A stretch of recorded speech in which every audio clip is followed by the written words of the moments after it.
Icy member, shout out to you again. Any tips for negotiating developer delay terms?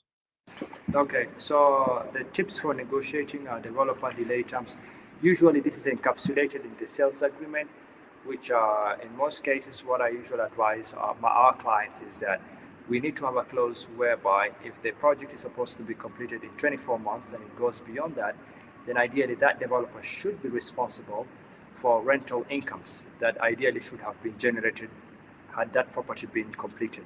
Hmm. So there should be some rate of return. So the ROI immediately kicks in, and that property would be evaluated at typical rental value at that marketplace. So you'd be entitled to be paid monthly rental income by that developer. So that clause is usually what we include in. They usually sometimes allow, some try not to. They rely on long stop clause, which gives them some leeway of 6 months to 12 months to, do completion process, because usually they provide justification on the grounds that the permits, or rather the approvals, were quite late, and they try to bring out an argument that it falls under what we would call force majeure clauses, clauses which they believe are beyond their powers or limits. But in most cases, we've pushed down through their throats, and and they have allowed that. So it just shows some level of transparency and accountability. So when someone hires you guys to help them in a real estate purchase, this is some of the stuff that you would help them with the language in there and negotiating these terms. Definitely, yes. So our skills and our knowledge will be displayed fully at the time when we're having the documentation process. That is from the letter of offer all the way to reviewing and amending the sales agreement, because the sales agreement is the pivotal document in any transaction. So if you lose there, that means you have lost that transaction. So, but if you win in the sales agreement and you hold the developer to account, then of course, yes, your project and everything else will be secured. So two things. Do you add that language specifically into the agreement Yes, yes, about rental income, miss rental yes, income? absolutely, yes. We introduce a Oh, clause whereby we introduce a clause as a comment, and we expect them to bring it in as an addendum. So the clause is quite simple.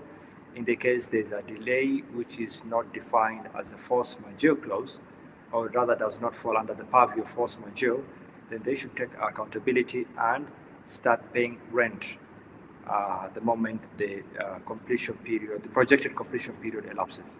so a lot of people have been sending me their purchase contracts, and what I notice in there, and this is kind of before I really started working with you guys, is that in the completion date or the description of the completion date, it will say a date, but it also says or after we're able to acquire the we would call it in the US occupancy per certificate. I forget the language that is Same used thing. there.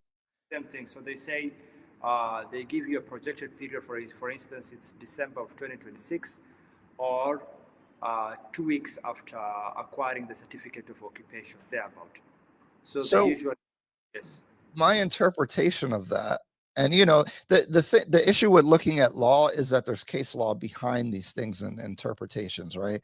So when I see that, though, when I read it plainly, it almost indefinitely allows them to be delayed because it makes it dependent upon acquisition of the government approval at the end.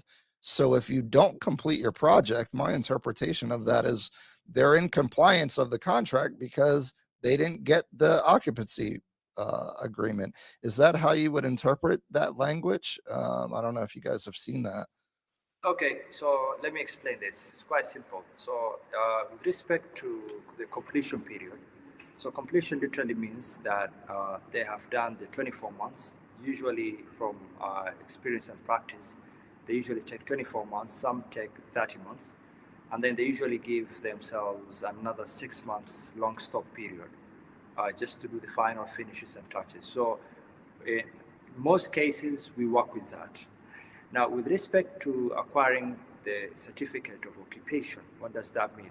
It means that the moment the project is completed, the county, or rather the local authorities representatives would inspect if that particular project fits for human habitation. So it has to pass through certain standards.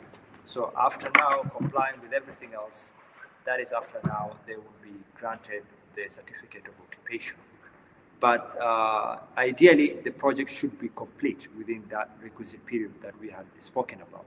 So if it's 24 months, it should be between 24 months to 30 months. So the building should be complete, everything should be done. All they're waiting for is that certificate to be granted, and then people now can start moving in.